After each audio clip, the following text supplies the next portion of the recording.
सबसे ज़्यादा मिस्टेक्स जिनकी बेस पे वीज़ा रिफ्यूज़ होता है, ये सवाल वो मस्ट करते हैं। Hello and welcome to my channel Desified में। आज की वीडियो बहुत ही इंटरेस्टिंग और इन्फॉर्मेटिव होने वाली है।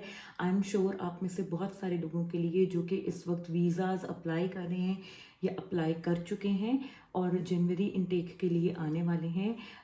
आप लोगों को कुछ मैं ऐसे टिप्स और कुछ ऐसी चीज़ें बताऊंगी, कुछ रीज़न्स जिनकी वजह से वीज़ा जो है वो रिफ्यूज़ल के चांसेस बढ़ जाते हैं और यूके का आपका जो स्टूडेंट वीज़ा है वो रिफ्यूज़ हो सकता है।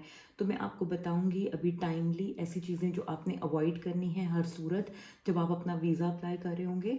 और आपने कोशिश करनी है कि जब आप अपना वीज़ा फाइल करने लगें तो आप इस वीडियो को दोबारा से एक दफ़ा ध्यान से देख लें। ठीक है, तो आज की वीडियो आपने पूरी शुरू से आखिर तक देखनी है ताकि कोई भी इम्पॉर्टेंट पॉइंट आपका मिस ना हो। और मैं कोशिश करूँगी कि सादा आसान ज़बान में आपको इम्पॉर्टेंट चीज़ें बताऊँ जो कि मिस्टेक स्टूडेंट्स नॉर्मली करते हैं और उसकी बेस पे उनका केस कॉम्प्लिकेट हो जाता है और उनके रिफ्यूज़ल के चांसेस भी बढ़ जाते हैं।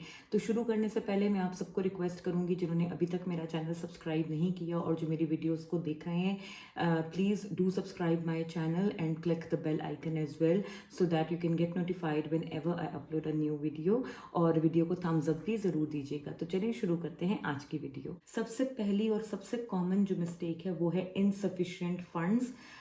ठीक है, आपने कैश लेटर के टाइम पर यूनिवर्सिटी को फंड्स दिखा दिए और आपके फंड्स में कोई गड़बड़ हो गई। अब वो कुछ भी हो सकता है, जैसे मैं आपको कुछ सिनेरियोज बताती हूँ। जैसे सबसे पहला सिनेरियो ये है कि आपके बैंक अकाउंट में जो आपने स्टेटमेंट लगाई उस स्टेटमेंट में जब कन्वर्जन रेट वगैरह लगा पाउंड का तो आपके फंड्स पूरे नहीं निकले। अब फंड्स दो तरह के हैं, एक आपने अपनी फीस का रिमेनिंग पार्ट शो करना होता है और एक आपने शो करना होता है अपना लिविंग कॉस्ट। प्लस अगर आपके डिपेंडेंट्स हैं तो आपने अपने हर जो डिपेंडेंट है उसके लिए भी अपने जो कॉस्ट ऑफ लिविंग है वो दिखानी होती है। That is again up to you कि आप एक ही बैंक अकाउंट में सारे पैसे रखते हैं स्टूडेंट के नाम पर या आप दो बैंक स्टेटमेंट्स दिखाते हैं, एक सिर्फ स्टूडेंट के एक्सपेंसेस की और एक डिपेंडेंट्स के एक्सपेंसेस की। That's entirely your choice. लेकिन क्या होता है बाज़ दफ़ा कि स्टेटमेंट स्टूडेंट से मैनेज नहीं हो पाती और फंड्स जो हैं उनके वो कम होते हैं या वो ये समझते हैं कि क्योंकि फ़ीस का रिमेनिंग पार्ट हमने वहाँ जाकर अर्न करके देना है तो वो फ़ीस का रिमेनिंग पार्ट उनके पास मौजूद नहीं होता या कुछ भी ऊपर नीचे चीज़ें हो जाती हैं। अगर आपके थोड़े से भी फंड्स कम होंगे तो आपके वीज़ा के ऊपर उसका बैड इम्पैक्ट आएगा और आपके वीज़ा का रिफ्यूज़ल का चांस मौजूद रहेगा। उसके बाद नेक्स्ट चीज़ जो नेक्स्ट मिस्टेक होती है वो होता है इमेच्योर बैंक स्टेटमेंट। ठीक है, आपने कैश के टाइम पे तो दिखा दी लेकिन आपने क्या किया कि आपने जब वीज़ा के लिए बैंक स्टेटमेंट दिखाई तो आपने या तो वही बैंक स्टेटमेंट लगा दी जो आपने कैश के लिए दी थी which is older than 30 days, 30 दिन से पुरानी थी, वो भी एक प्रॉब्लम है। या अगर आपने ऐसी बैंक स्टेटमेंट लगाई जिसमें ये शो नहीं हो रहा है कि ये फंड्स आपके अकाउंट में पिछले एक महीने से या 28 डे का जो पीरियड है गवर्नमेंट ऑफ यूके का, आप ये शो नहीं कर पाए कि ये फंड्स जो है उस टाइम पीरियड के लिए आपके बैंक अकाउंट में मौजूद है, तो भी आपके लिए प्रॉब्लम क्रिएट हो सकती है। ठीक है, आपने जो भी फाइनेंशियल डॉक्यूमेंट अटैच करना है अपने वीज़ा के साथ वो आपका 30 दिन से पुराना नहीं होना चाहिए। अगर आप एफडी दिखा रहे हैं, फिक्स डिपॉजिट दिखा रहे हैं, तो वो जो फिक्स डिपॉजिट का लेटर या जो स्टेटमेंट आपने लेनी है वो भी 30 डेज से पुरानी नहीं होनी चाहिए। इसमें एक और चीज़ जो कि मैं समझती हूँ कि वीज़ा ऑफिसर्स को बाज़ दफ़ा कंफ्यूज करती है और वीज़ा रिजेक्शन का बाइस बनती है वो है शोइंग मल्टीपल स्टेटमेंट्स। ठीक है, मैं स्टूडेंट्स को हमेशा यही रिकमेंड करती हूँ कि आप अपना केस जो है वो अपने ओन पर जानबूझकर एवं ही कॉम्प्लेक्स मत बनाएं, आप अपने केस को सिंपल रहने दें। ठीक है, तो उसमें क्या है कि आप अपने बैंक अकाउंट में अपना सिंगल आपका जॉइंट बैंक अकाउंट नहीं होना चाहिए, सोल बैंक अकाउंट होना चाहिए। आप अपने सारे फंड्स एक ही बैंक अकाउंट में रखें अगर आपके लिए इजीली पॉसिबल है तो। जितनी ज़्यादा मल्टीपल बैंक स्टेटमेंट्स आप लगाएंगे टू शो योर फंड्स उतना ज़्यादा आप अपने केस को कॉम्प्लेक्स करते हो। अगर वीज़ा ऑफिसर ने आपकी 2 या 3 बैंक स्टेटमेंट्स में से सिर्फ एक को ही वेरीफाई किया, सिर्फ एक को ही चेक किया और उसने आपकी बाकी स्टेटमेंट्स देखी ही नहीं और उस एक स्टेटमेंट को देखकर उसने ये रीज़न लगाकर आपका वीज़ा रिफ्यूज़ कर दिया कि इनके पास फंड्स सफिशिएंट नहीं है, तो आपका पूरा फ्यूचर दाव पर लग सकता है। ठीक है। तो इसलिए मैं हमेशा स्टूडेंट्स को रिकमेंड करती हूँ कि जहाँ तक आपसे पॉसिबल है आप कोशिश करें कि आप अपने केस को स्ट्रेट फॉरवर्ड रखें, अपने डॉक्यूमेंट्स को स्ट्रेट फॉरवर्ड रखें, ठीक है। और साथ में आप किसी कोई इस किस्म की चीज़ ना करें जो आपके केस को ओवरली कॉम्प्लेक्स बनाए। जो चीज़ आसानी से हो सकती है उसको आप आसानी से ही करें। मल्टीपल बैंक स्टेटमेंट्स जहाँ आप उसको अवॉइड कर सकते हैं, आप कोशिश करें कि आप उन्हें अवॉइड करें और सिंगल बैंक स्टेटमेंट दें। अगर आपके साथ डिपेंडेंट्स ट्रैवल करें तो भी आप सिर्फ जो मेन एप्लीकेंट जो स्टूडेंट है उसके ही बैंक अकाउंट में आप तमाम डिपेंडेंट्स के भी फंड्स और स्टूडेंट के भी फंड्स इकट्ठे उनको आप मेच्योर करवाएं, इकट्ठी उनकी स्टेटमेंट बनवाएं और वही आप यूज़ करें कैश के लिए भी, और आप अपने जो वीज़ा का आपकी एप्लीकेशन है उसके लिए भी आप वही यूज़ करेंगे। नेक्स्ट चीज़ जो बहुत इंपॉर्टेंट है वो है to check your documents format, ठीक है। डॉक्यूमेंट्स का जो एक फॉर्मेट है, जो एक सेट पैटर्न है और डॉक्यूमेंट्स का ओरिजिनल होना, ये बहुत बहुत इंपॉर्टेंट है।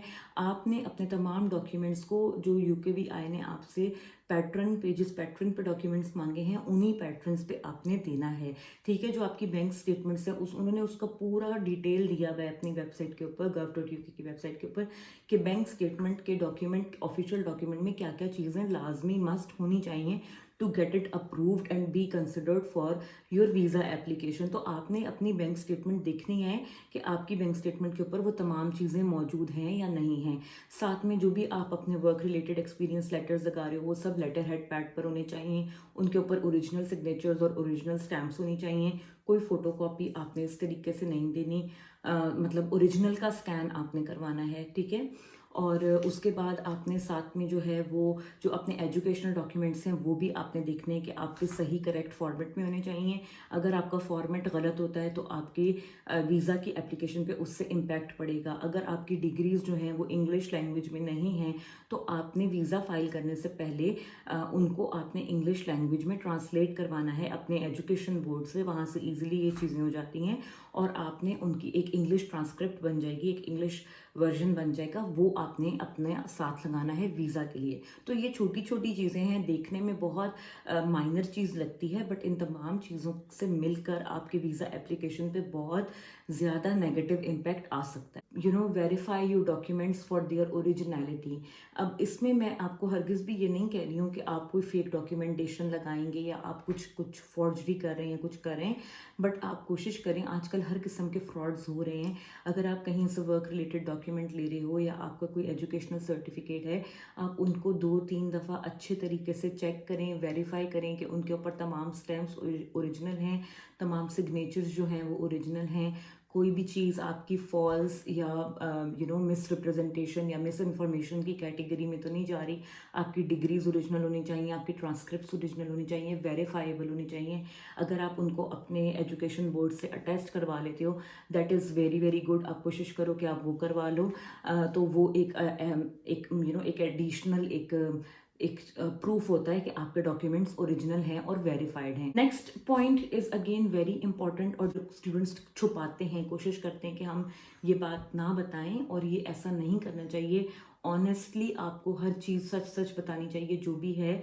अगर आपने यूके में पहले कोई वीज़ा अप्लाई किया था, short term visa, visit visa या टूरिस्ट वीज़ा कोई भी, और वो आपका रिजेक्ट हो गया, या फिर ये कि आपको पहले वीज़ा ग्रांट हुआ, आप यूके आए और आपने यहाँ पर अपने वीज़ा की लिमिट से ज़्यादा स्टे किया, यानी कि आपको अगर विजिट वीज़ा 6 महीने का अलाउड था तो आप यहाँ पर 7 महीना रहकर गए, तो ऐसे तमाम केसेस में जब आप अपना स्टडी वीज़ा अप्लाई करोगे तो there is a high chance कि आपका वीज़ा नहीं लगेगा और आपका वीज़ा रिजेक्ट हो जाएगा, ठीक है। इस डजेंट मीन कि 100% ऐसे तमाम अफराद का वीज़ा रिजेक्ट हो जाता है, बट उसमें आपका चांस ज़्यादा होता है। एक छोटी सी गलती और आपका वीज़ा रिजेक्ट हो सकता है दोबारा से। तो आपने कोशिश करनी है कि अगर ऐसा कुछ हुआ भी है या अगर ऐसी कोई चीज़ है भी, तो आपने पूरी कोशिश करनी है कि ऑनेस्ट रहें और सच सच बता दें, जैसा भी आपका प्रीवियस एक्सपीरियंस रहा है यूके का, ठीक है। इसके बाद तमाम पॉइंट्स जो मैं आपके साथ डिस्कस करूंगी वो एक बहुत इंपॉर्टेंट पार्ट से जुड़े हुए हैं वीज़ा एप्लीकेशन के और वीज़ा एप्लीकेशन प्रोसेस के,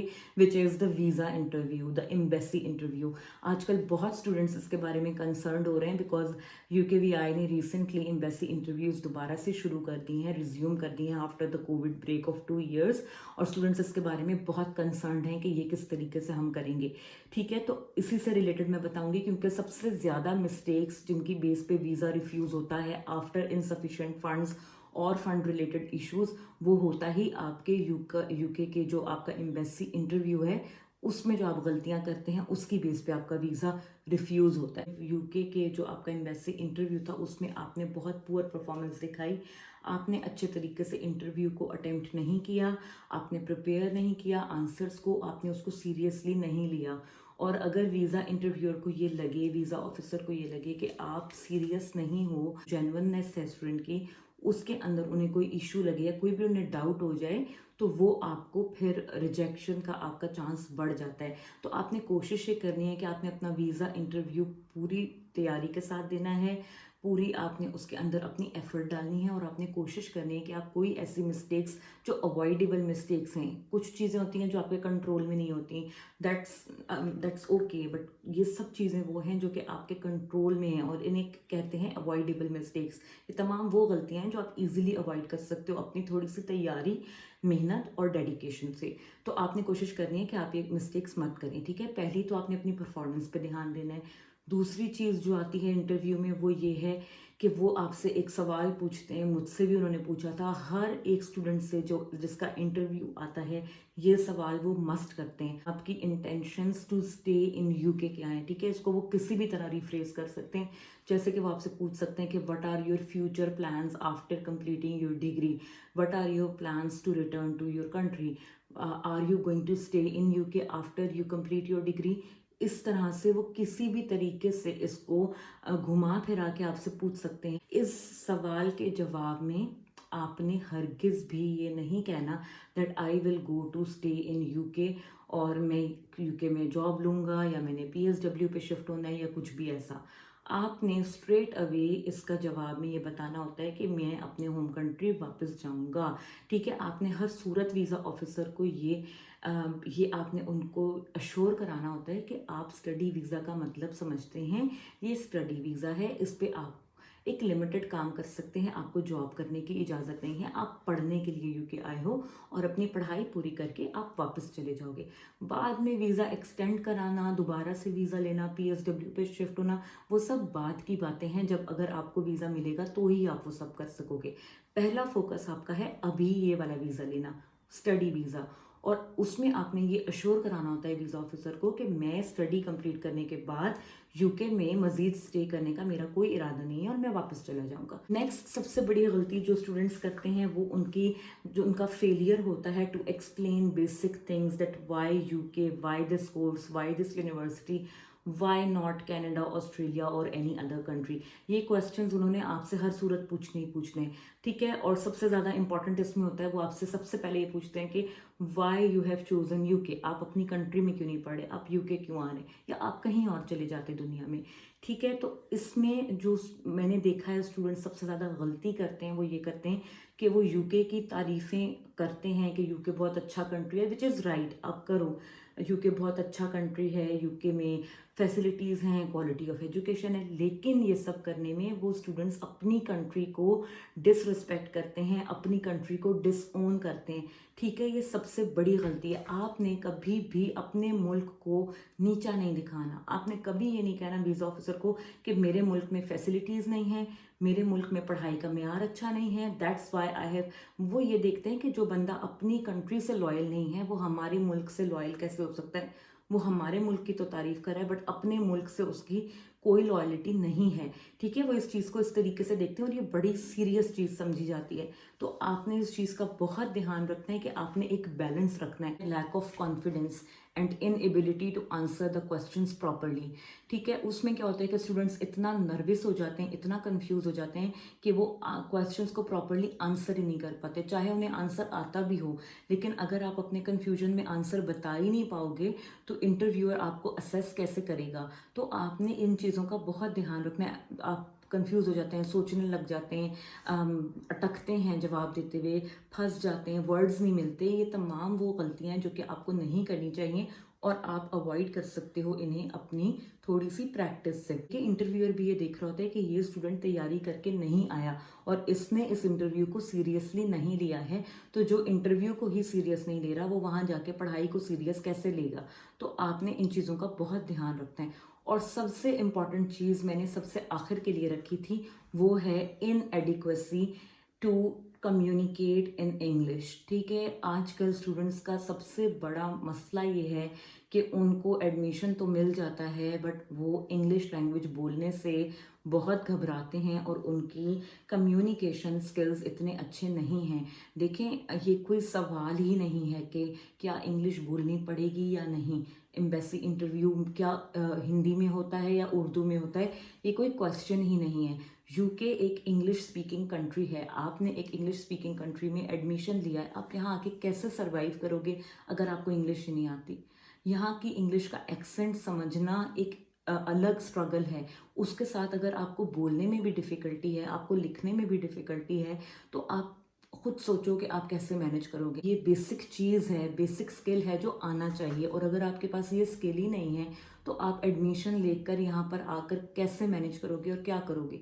ठीक है, तो इस चीज़ को आप लोग प्लीज़ सीरियसली देखें। और ये एक बहुत बड़ा रीज़न है, अगर आपने अपनी पर्सनल स्टेटमेंट लिखी है, आपने अपनी पर्सनल इंटेंट की स्टेटमेंट लिखी है, यूनिवर्सिटी को आपने दी है, और उसमें आपकी इंग्लिश लैंग्वेज में बेतहाशा मिस्टेक्स हैं, ग्रामर की, फॉर्मेट की, कंटेंट की, अव्वल तो वो पहली बात आपको कैश ही इशू नहीं करेंगे। और बहुत सारे ऐसे केसेस पिछले सितंबर इनटेक में हुए हैं जहां पर यूनिवर्सिटीज़ ने कैश रिफ्यूज़ किया स्टूडेंट का इस बेस के ऊपर।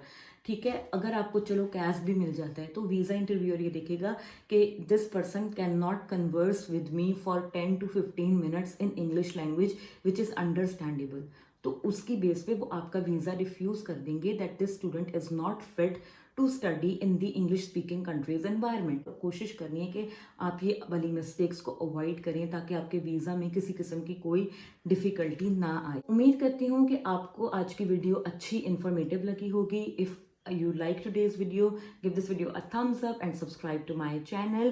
मैं आपके लिए आगे भी इस किस्म की इंफॉर्मेटिव वीडियोस लाती रहूँगी, और नेक्स्ट वीडियो में इंशाल्लाह मैं आपको ये बताऊँगी कि अगर खुदा ना खास्ता किसी स्टूडेंट का वीज़ा रिफ्यूज़ हो जाता है तो फिर उसके बाद फर्दर क्या प्रोसीजर है यूके के लिए, स्टूडेंट वीज़ा वालों के लिए, और वो किस तरीके से फर्दर प्रोसीड कर सकते हैं। So stay tuned, take very good care of yourself, and I will see you guys in another video. Take care, bye bye.